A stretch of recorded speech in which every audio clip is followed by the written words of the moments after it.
the end of a long day. Yes. Nearly the Nearly. end. And the end of a long period for you Yes, in this indeed. saga. 1975 I met George Lucas. Yes. Previous century. How are you feeling that it's coming to the end? I mean, you're the surviving character from all 9 films. Yeah, I feel absolutely fine about it. It's funny, people expect me to break down and weep. There was a little moisture in my eye on my last day on the set, but that was totally natural. I was surrounded by a hugely loving crew, and of course JJ. Do I feel sad the Star Wars story of Skywalker is finishing? Not at all. Why is that? Because it's a very good story. And the whole thing has been a good story, and it's better that it finishes. It shouldn't dribble on forever, should it? It would peter out, become, whatever, another long-running TV series. It doesn't need to do that.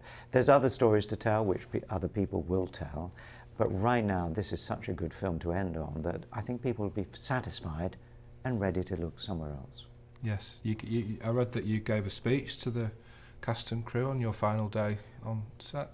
Speech is too great a word for it, but it was kind of sad to be leaving for the 3rd time.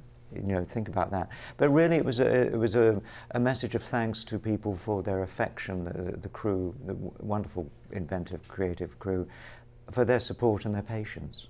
Because 3PO suddenly can break apart and cause delays and so on. But genuinely, their affection from having been fans from way back really made me feel supported. It wasn't really a speech. It was a thank you and goodbye. That's good. And you both obviously had to cope with the absence of Peter Mayhew from proceedings. That was the first time that there'd been a Star Wars film without him, I think. And you spoke quite movingly this morning about how upset you were that he wasn't around. Yeah, exactly. Yeah, Peter, well, we passed the torch sort of after Force Awakens. Yeah. But yeah, when I heard the news, I was devastated because Peter was such a big part of the Star Wars family, and he was always so gracious towards me, and it was not easy for him to. Must have been not easy to give up something that he's been his whole life, and the fans truly loved him. So it's been we miss him for sure. Yeah. And Anthony, you were back in the costume again, the C-3PO costume. How was that? Were there any challenges? It's always been a challenge. Yeah. For heaven's sake, it's all made of metal and plastic and whatever. You don't have any. Very little natural function, and this time, because of changes in the suit, I did have more ability to gesture and could really experiment with some more stuff.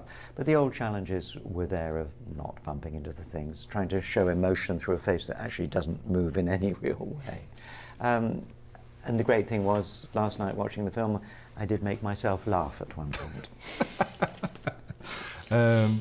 You said this morning at the press conference that it had taken you until now to kind of understand what the film means to people. Why do you think it's taken so long? Well, in the early days, I was slightly sidelined from anything to do with the film after the first episode. I wasn't really acknowledged. So I think a part of my brain closed off and said, well, if you don't want me, I don't want you, sort of thing. But then came it became episode 5, obviously. But I think part of that feeling of rejection stayed there. And now, gradually, because of wonderful experiences since that time, I've begun to open my mind to it and to see what I have been missing. So it's pretty good I've stuck around, isn't it, all this time.